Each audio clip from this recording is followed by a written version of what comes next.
കാസർഗോഡ് കുനിയയിൽ വെച്ച് സമസ്തയുടെ സംഗമം നടക്കുകയാണ്. 100ാം വയസ്സിന്റെ ആഘോഷം നടക്കുകയാണ്. അതിനെ അവർ വിശേഷിപ്പിക്കുന്നത് അറഫ സംഗമം എന്നാണ്.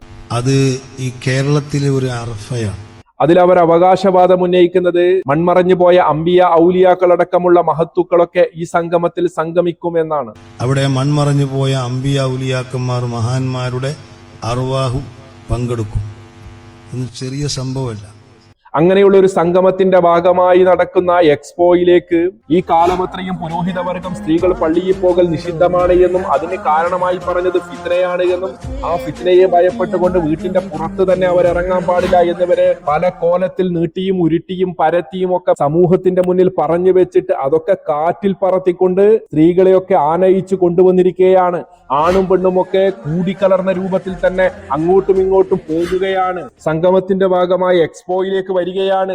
ഈ കോലത്തിൽ 1-ാം തീയതി പറഞ്ഞതൊക്കെ 100ാം വയസ്സിലെത്തുമ്പോൾ കാറ്റിൽ പറത്തിക്കൊണ്ട് പുരോഹിതവർഗം പല രൂപത്തിലായി പല കോലത്തിലായി സമൂഹത്തിന്റെ മുന്നിൽ പല ന്യായങ്ങളും പറഞ്ഞുകൊണ്ട് സംഗമം ആഘോഷിക്കുമ്പോൾ, അറഫ സംഗമം എന്ന് വിശേഷിപ്പിക്കുമ്പോൾ, മൺമറഞ്ഞു പോയ മഹത്തുക്കളുടെ സംഗമമായി ഇതിനെ വിശേഷിപ്പിക്കുമ്പോൾ ആ നിലക്കുള്ള ഒരു വിശുദ്ധി നമ്മളെ ഹൃദയത്തിന് ഉണ്ടാവുകയും ചെയ്താൽ ഇവിടെ ഒരുമിച്ച് കൂടിയ മുഖദ്ദസ്തായ അർവാഹികളെ നമുക്ക് കാണാൻ കഴിയും. സമൂഹം തിരിച്ചറിയേണ്ടത് ഈ പുരോഹിത വർഗത്തിന്റെ ഇരട്ടത്താപ്പാണ്. സ്ത്രീകൾ പള്ളിയിൽ പോയി അവർക്ക് പ്രത്യേകം സജ്ജമാക്കിയ അവരുടെ സ്ഥലത്ത് പോയി അവർ ജുമാ ജമാഅത്തിൽ പങ്കെടുക്കുന്നത് നിരുപാധികം നിഷിദ്ധമാണെന്ന് പൊലമ്പിയ പുരോഹിത വർഗം ഉളുപ്പില്ലാതെ സ്ത്രീകളെ ആനയിച്ചു കൊണ്ടുവരികയാണ് സംഗമത്തിലേക്ക്. സംഗമത്തിന്റെ ഭാഗമായി നടക്കുന്ന എക്സ്പോയിലേക്ക് മുഷാവറ അംഗങ്ങളായ 40 അംഗത്തിന്റെ നേതൃത്വത്തിലാണല്ലോ ഈ സംഗമം നടക്കുന്നത്. കാലത്തിനനുസരിച്ച് കോലം കെട്ടാൻ നിങ്ങൾ തുടങ്ങിയോ? സമസ്താലയത്തിലെ പല താത്തമാറും ടിക്ടോക്കിലൂടെയും ഇൻസ്റ്റയിലൂടെയും ഫേസ്ബുക്കിലൂടെയും യൂട്യൂബിലൂടെയും ഒക്കെ തരംഗമായി കൊണ്ടിരിക്കുകയാണ്. ലൈക്കും ഷെയറിനും വേണ്ടി അവർ കാട്ടിക്കൂട്ടുന്ന തോന്നിവാസങ്ങൾക്ക് കയ്യും കണക്കുമില്ല.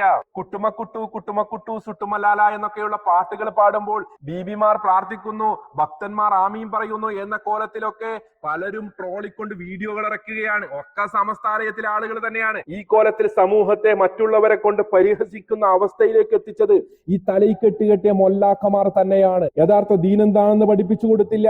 പുരോഹിത വർഗം അവരുടെ സ്വാർത്ഥ താല്പര്യങ്ങൾക്ക് വേണ്ടി മതത്തെ വളച്ചൊടിച്ചുകൊണ്ട് വക്രീകരിച്ചുകൊണ്ട് പലതും പറഞ്ഞു പഠിപ്പിച്ചത് കൊണ്ട് തന്നെ യഥാർത്ഥ ദീൻ എന്താണെന്ന് കൗമിന് അറിയില്ല. അതുകൊണ്ട് തന്നെ ഇവർ എങ്ങോട്ട് വളച്ചാലും ഇവരെങ്ങോട്ട് വിളിച്ചാലും പുരോഹിതന്മാരല്ലേ, വിളിക്കുകയല്ലേ, വരാതിരിക്കാൻ പറ്റില്ലല്ലോ എന്ന കോലത്തിൽ അവർ വരികയാണ്.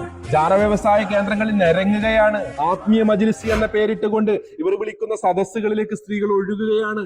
എന്നാലോ അള്ളാഹുവിന്റെ ഭവനത്തിൽ അവർക്ക് പ്രത്യേകം സജ്ജമാക്കിയ സ്ഥലത്ത് വന്ന് അവർ നമസ്കരിക്കുന്നതാണെങ്കിലോ അത് നിഷിദ്ധമാണ്. അവിടെ കാരണമാണ് പറയുന്നത്.